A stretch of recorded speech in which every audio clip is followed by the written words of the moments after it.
What's up, everyone? Welcome back to another review, and this time we're taking a look at Domestic Disturbance, starring Vince Vaughn and John Travolta. Now, Domestic Disturbance tells the story of this kid named Danny who has a new stepfather, and he does not like his new stepfather.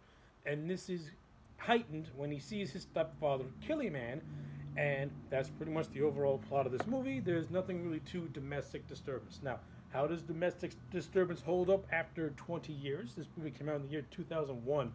20 years old.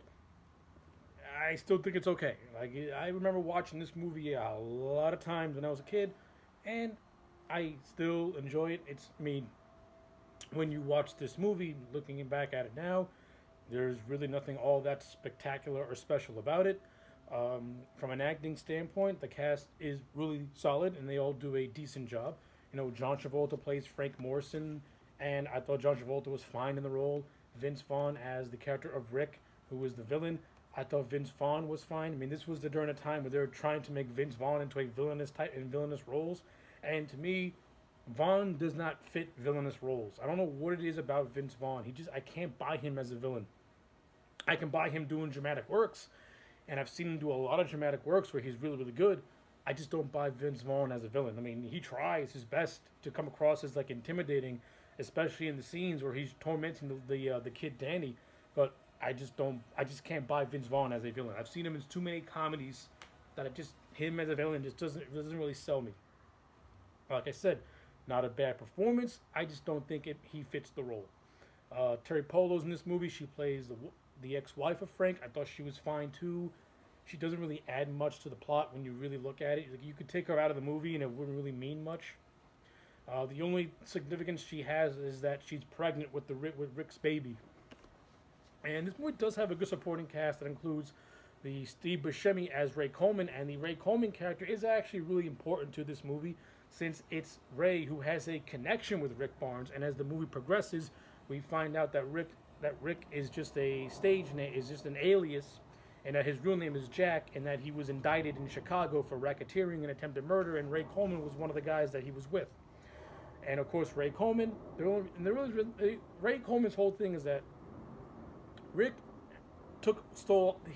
Rick along with two other guys, they stole money, and Ray wants his cut pretty much, which is how he was. And he only found Rick by pure accident. So pretty much Ray, in his own little way, is threatening Rick to get his cut, and Rick, not wanting to have his cover blown, he kills the character of Ray Coleman, and Danny sees it, and that's pretty much the rest of the movie.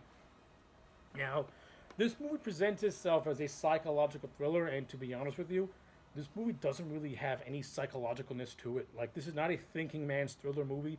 To be honest with you, I think they telegraph Vince Vaughn's character as being shady from the moment you meet him. It's almost as if they did not give their audience any credit whatsoever, and that's a shame because a movie like this, it does have potential. I mean, Harold Becker, the director who made this movie, he has the fundamentals of this movie. He has the fundamentals down. He just doesn't have the finesse down in terms of pacing, in terms of gradually building up the story and the characters of this movie. Like I said, within the first 20 minutes, it's pretty much telegraphed that there's something wrong with Rick. Now, what I would have done is that I would have just had Rick come across as like this goody two shoes type of character leading up to him killing the Ray Coleman character with Danny seeing the whole thing. I actually would not have had Danny have a resistance to the Rick character, to be honest with you. I would have had Danny and Rick kind of already have like a little bit of a bond going on with no hostility. That's just me personally. I think Danny already having a bond with Rick, it just doesn't work for me at all. I don't buy it. I don't like it. Not the fact that I don't buy it. I just don't like it. It's like to me, it's too typical of the kid not liking the stepfather type deal. It's like you could have gone against the grain and did the kid and his new stepfather. They do get along. They do have a little bit of relationship going on. It's different than Danny and his father Frank. It's more like Rick and Danny are like becoming really good friends. And when Danny sees Rick kill a guy, Danny starts to question just what kind of person this Rick character really is. That's how I would have done it, to be honest with you. I would have not already had Danny have like resentment towards Rick, because to me that doesn't really add much.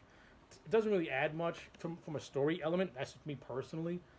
I would have just had I would have just gradually built up everything to the point where he kills the Ray Coleman, and then everything we knew about Rick to that point. Then we follow Frank's investigation as he finds out who Rick really is. That's how I would have presented the movie, and that's how I would have handled it. That's just me personally. So yeah, from a story standpoint, I think it's rushed. I think they telegraph things way too soon, way too early, and then the movie just kind of scrambles to build suspense and tension. And it does it in okay areas, but I don't think it's anything spectacular.